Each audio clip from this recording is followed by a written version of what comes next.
No matter how hard you work, how much you work, how less you work, how more you work, creative blocks are going to be a part of your creative journey. It's as simple as that. So I would say embrace it. You do not have to feel ashamed of it.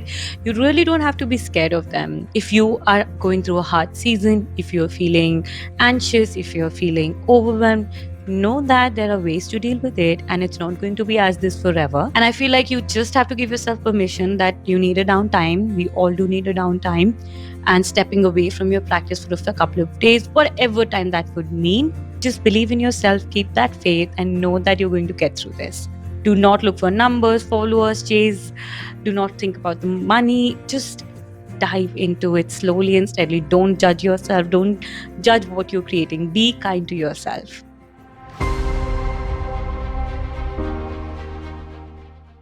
Hey, you guys, welcome. Welcome to Arts to Hearts project. This is Charuka. I am an artist, creative entrepreneur, the host of the Arts to Hearts podcast, and the founder of Arts to Hearts project. I'm very excited to be here today because I have quite a few things that I wanted to talk about and share my thoughts on creative blocks for artists. I know this is one of the most troubling topic for most of us as creative people. It's like it's a hard thing. I understand. I know creative blocks are never easy. I know that we all feel very overwhelmed, we feel scared, and we feel confused when we're going through seasons of creative blocks. And I felt like I wanted to share some things that I do personally that have helped me and that continue to help me when I go through these seasons. And before I go and dive into that, I really wanted to tell you that no matter what stage of your career you are in, no matter if you're just starting out or no matter you've been working for 25 years, creative block is a part of the process of being a creative. No matter um, no matter how hard you work, how much you work, how less you work, how more you work, creative blocks are going to be a part of your creative journey. It's as simple as that. So I would say embrace it. You do not have to feel ashamed of it. You really don't have to be scared of them. And you really just have to accept them like hard seasons of life. Similarly, these are just days that feel harder than usual, where creativity may not feel as easy as it may feel on other days. And that know that it's going to pass, that it's going to it's not going to stay here, like no bad days and no good days either. There nothing is permanent in life. So if you are going through a hard season, if you're feeling anxious, if you're feeling overwhelmed, know that there are ways to deal with it and it's not going to be as this forever. And just believe in yourself, keep that faith, and know that you're going to get through this. The first thing I actually do while I'm having a creative block and I'm feeling those things is I really, really curate and edit what I'm consuming. And I think this is very specific to today's age and time where we are and what we are doing. Creative blocks have I think they have come into our lives a lot because of digital content or content overwhelm. And I feel like I experience this myself. Like, anytime I feel like I am going through um, a lot of anxiousness, I'm feeling stuck, I'm feeling demotivated, and I'm really finding it hard to make anything. Um, I really analyze what am I consuming, and more than ever, I feel like anytime I open my Instagram app, and I feel like this is something I keep telling even my team that even though we are in the business of content, I feel like we all need to be responsible. That mm, just for the sake of making more money, making getting more followers, and being more popular, let's not overwhelm each other. I really feel like this has become a norm where people really feed on other people's vulnerability, and I feel like it's such a bad human attribute and a business attribute both. And I just keep trying to do the same, and I hope that I do not bring that energy to you ever. And if I do, I really apologize and I'm very sorry, because I know what it feels to be on the other end. A lot of times I open my app and I see 5 things that I'm missing out on. The worst mistake I've ever done. Oh my God, this is something you shouldn't be missing. And um, I would see that even though when I'm not on the app or whatever I'm using on for that matter, I may not be feeling a certain way, but when I'm consuming, when I open the app and the amount of videos I'm seeing, okay, this is going and this is going and this is going, and I feel like, oh my God, what's happened? I mean, my thoughts change. I start to feel that anxiousness. I start to feel that overwhelm, and I feel like I I can feel this sudden rush of feelings that probably are not good. And that is why, for me, a lot of my content is stapled to animals and dogs and art and creativity. And even though when I do come across these content, I used to look at it a lot before, and I've come to terms with, even if I miss out, I'm okay. I'm okay on missing out money. Okay on missing out, making the worst mistake, not knowing these 5 things, and all of those things. And I keep seeing, even while as Arts to Hearts, we run this editorial on website, and you wouldn't believe that there's so many ways that people create these clickbait content, and like they have these headlines and they have these titles that really play with people's mind, and they may not necessarily deliver anything in that sense of in the sense of the content, but they do generate more clicks, but they also generate a lot of overwhelm amongst people. I feel it's just not healthy for any of us in the society that we're moving in. We really need to be cautious of what we are consuming and how it's impacting us. So, my first advice for you is, if you're going through a period of burnout, please, please be very cautious of what you're looking at, what you're speaking to, who you are speaking to, what you're listening, what you're watching. I think if you start editing that, if you curate that and be very intentional about it, and I feel like for that matter, I'm very intentional, very intentional. I know when I'm going wrong, and I'm like, okay, now this is coming to a point where I know it'll trigger me and I need to go back. So I know that I have a few things that I put in. When I start my day in the morning, I have my meditations, I have my meditation music, then I meditate.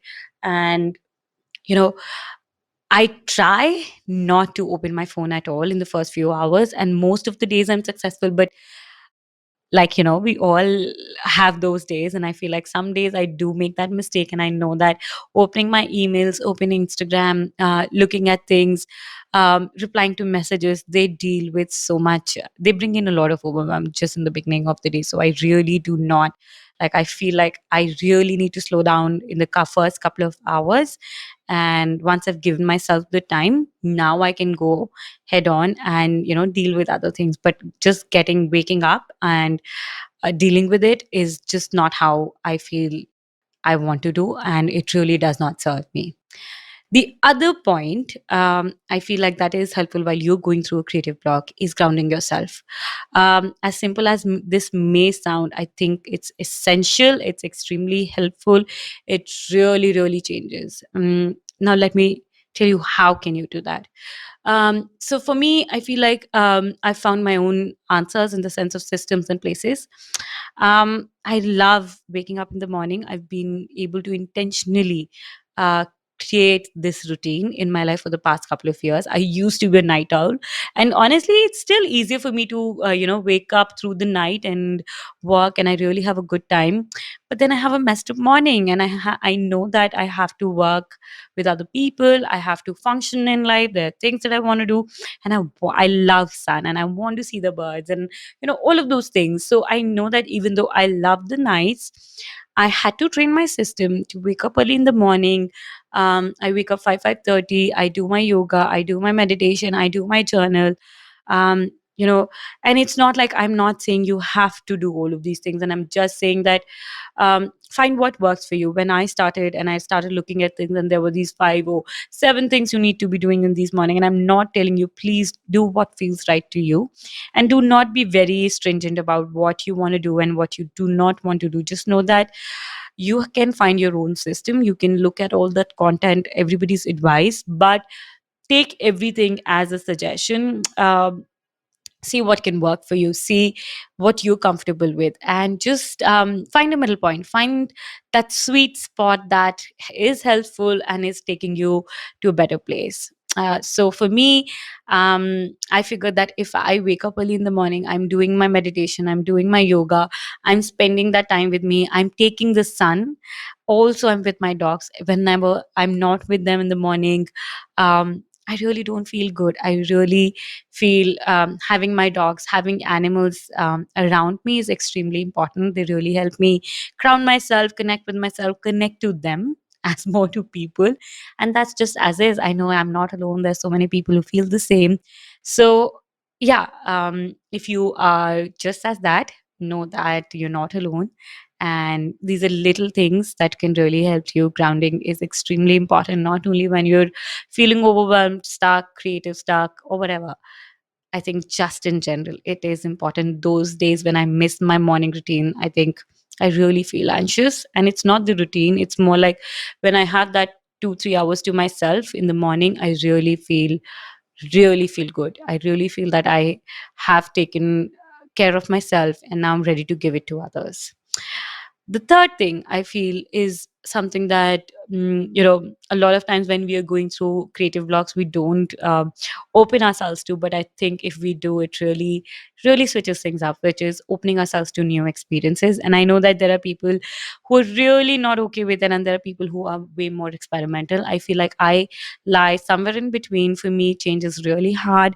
So it's not like I would get up someday and like, okay, this is what I can, okay, I tried this and that. And I do have those wild ideas, but those ideas always seem great. But when I really go to them, I know that I'm not someone who's like very adventurous, but I'm also not someone who loves monotony.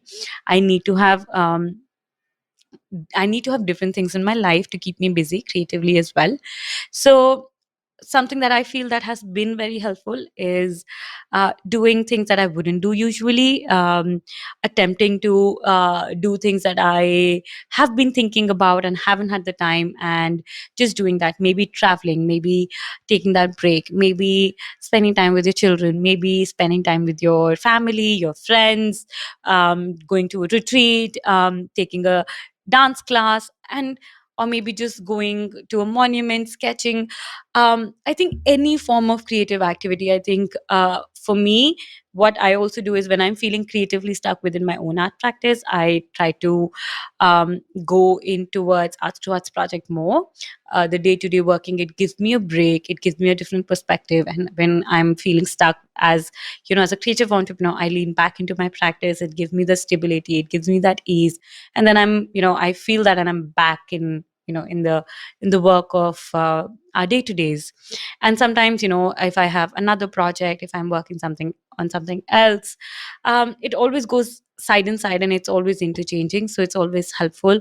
I know that all of these things that I'm doing have are how similar they are, but they're also like different. So I like that mix. There's something I'm always learning and applying here and there, and it keeps me creatively intrigued, and it really helps me keep in the flow. The other thing that I feel is extremely important if you're having a creative block is to not give up on yourself. Do not think that this is the end of it. I know we all think like that, and I know I also do tend to do that a lot of times. And I feel like you just have to give yourself permission that you need a downtime. We all do need a downtime, and stepping away from your practice for a couple of days, whatever time that would mean, is okay. If your creativity is going nowhere, creativity is like a daily practice, and that does not mean that you have to like open your sketchbook and do something every day. That can also mean that while you're thinking, while you're having these experiences, these experiences are your creative they're your creative outputs, and they're your thoughts while you're thinking and you're watching this movie and you're doing all of those things. These are your creative inputs, and this can be your practice when you're not doing like the literal job. So know that your shape and practice can be in different forms, and once you're feeling okay, do not stop. And stopping does not mean that you have to um, you have to push yourself, but find that comfort zone where you can take a rest of a few days and then come back slowly and steadily. Do not look for numbers, followers, chase. Do not think about the money. Just dive into it slowly and steadily. Don't judge yourself. Don't judge what you're creating. Be kind to yourself. Yes, that is very, very important. At the end of the day, I feel just taking care of yourself, of your emotions, of your thoughts, of your environment, I really feel that changes a lot of things. And I hope that you find this helpful. If you do find this helpful, just let me know. Tag me in your stories. Comment below and let us know that if you would want to, specifically want some more content on any of this, or something that you're struggling with, or anything. Just give us your suggestions. We look forward to hearing from you, and we really hope that you come back to us and you keep watching our content and supporting us. And thank you so much. And I hope that this was helpful. See you.